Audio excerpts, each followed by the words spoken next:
అనేది మనం చెప్పొచ్చు. మీరు చెప్తూ ఉన్నారు ఖచ్చితంగా ఎడ్జ్ బీఆర్ఎస్కి ఉంటుంది అని చెప్పి, మరి భారతీయ జనతా పార్టీ నాయకులు చెప్తూ ఉన్నారు ఖచ్చితంగా ఇక్కడ మేము కింగ్ అవ్వబోతూ ఉన్నాం, కింగ్ మేకర్ కాదు అని చెప్పేసి. మరి జూబ్లీహిల్స్ ఉప ఎన్నికల్లో భారతీయ జనతా పార్టీ పరిస్థితి ఎలా ఉండబోతోంది? బీఆర్ఎస్కి అలాగే కాంగ్రెస్కి షాక్ ఏదైనా ఇవ్వబోతోందా? బీజేపీ అభ్యర్థి లంకల దీపక్ రెడ్డి గారు అభ్యర్థిగా నిలబెట్టడం జరిగింది. ఈయన ఎంతటి కృషి సల్పినా విజయం అనేది ఇటు బీఆర్ఎస్కో కాంగ్రెస్కో సిద్ధిస్తుంది. ఈ విషయం బీజేపీకి తెలియంది కాదు. ఎందుకంటే ఎడ్జ్ అనేది ఈ రెండు పార్టీలకే ఉంది. విజయం అనేది కూడా ఇటు బీఆర్ఎస్ కాంగ్రెస్ అంతే. ఎన్ని పరిస్థితుల్లో బీజేపీకి వచ్చే అవకాశం లేదు. కాకపోతే బీజేపీ ఎందుకు పోరాడుతుంది? మేము ఇటు కాంగ్రెస్తో ఇటు బీఆర్ఎస్తో కలవలేదు, మేము కూడా ఒక one of the force to be record within the Telangana పాలిటిక్స్లో అనేది చెప్పడం, వచ్చే ఎన్నికలకి ప్రిపరేషను అనేది మనం చెప్పుకోవచ్చు. ఎందుకంటే జాతీయ స్థాయిలో అది అధికారంలో ఉన్న పొలిటికల్ పార్టీ, ఒకే rising political party in Telangana. కానీ ఇక్కడ ప్రస్తుతం జూబ్లీ ఎలక్షన్స్లో ఈక్వేషన్స్లో ఆ పార్టీ మూడవ పార్టీగా ఉండబోతుంది. మూడవ అతిపెద్ద పార్టీ అంతే. బీఆర్ఎస్ కాంగ్రెస్ల తర్వాత మూడవ పార్టీ వస్తుంది. మరి బీఆర్ఎస్ వ్యూహం ఎలా ఉండబోతుంది, కాంగ్రెస్ వ్యూహం ఎలా ఉండబోతుందో మనకు అర్థమవుతుంది. మరి బీజేపీ వ్యూహం ఏంటి అంటే ఇక్కడ ఒకటి గుర్తుపెట్టుకోవాలి. వచ్చే ఎన్నికల దృష్ట్యా ఈ పొలిటికల్ పార్టీ యొక్క బీజేపీ యొక్క వ్యూహం ఉండబోతుంది. మరి ఇప్పుడు కాంగ్రెస్ బీఆర్ఎస్లో విజయం సాధిస్తారు, మరి విజయం దీనికి రాదు. కాబట్టి ఇది ఒక ప్రయారిటైజ్ అవుతుంది. అంటే తనకున్న అంతకుముందు ఎలక్షన్లో 14.5% ఓట్స్ రావడం జరిగింది. సుమారు 25,000 ఓట్లు. ఏది పోలైన 50% వరకే పోల్ అయింది ఇక్కడ ఎలక్షన్లో. మరి ఇందులో 14% అంటే దీనికి ఓట్ బ్యాంక్ ఉంది. మరి ఈ ఓట్ బ్యాంకు తనకు తాను నిలుపుకుంటుందా, ఇటు బీఆర్ఎస్కో ఇటు కాంగ్రెస్కో షిఫ్ట్ చేస్తా కొంతవరకే అనే దాని మీద రెండు పార్టీల భవితవ్యం ఉండబోతుంది. అంటే బీఆర్ఎస్ ఇటు కాంగ్రెస్ యొక్క భవితవ్యం బీజేపీ ఓట్ షేరు చీల్చే దాని మీద ఆధారపడి ఉంటుంది.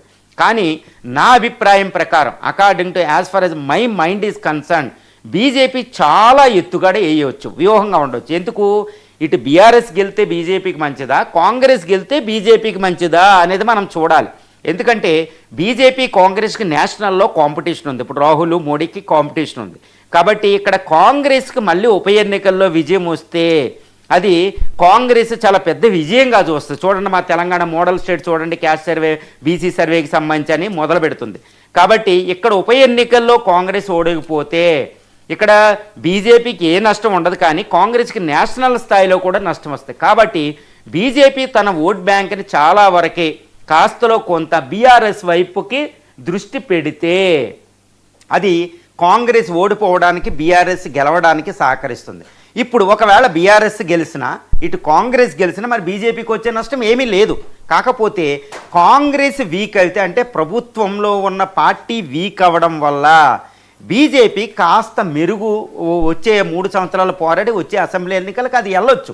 ఎందుకంటే రూలింగ్ పార్టీలో కొద్ది గొడవలు మొదలవుతాయి. ఎందుకంటే కాంగ్రెస్ ఓడిపోతే ఉప ఎన్నికల్లో రేవంత్ నాయకత్వం మీద కొంత మంత్రులు వాళ్ళు అసంతృప్తి వ్యక్తం చేస్తే కాంగ్రెస్ ప్రభుత్వం వీక్ అవుతుంది.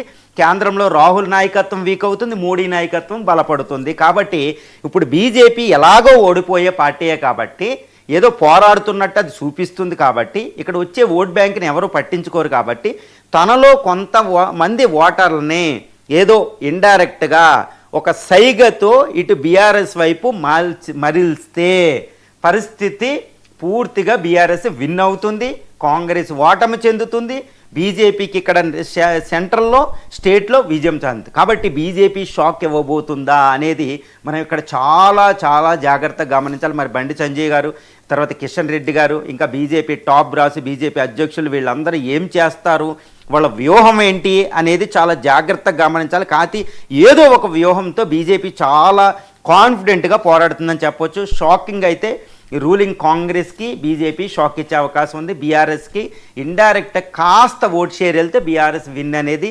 నల్లేరుపై నడకని మనం చెప్పుకోవచ్చు. ఎంజీరావు గారు, ఈ జూబ్లీహిల్స్ ఉప ఎన్నికను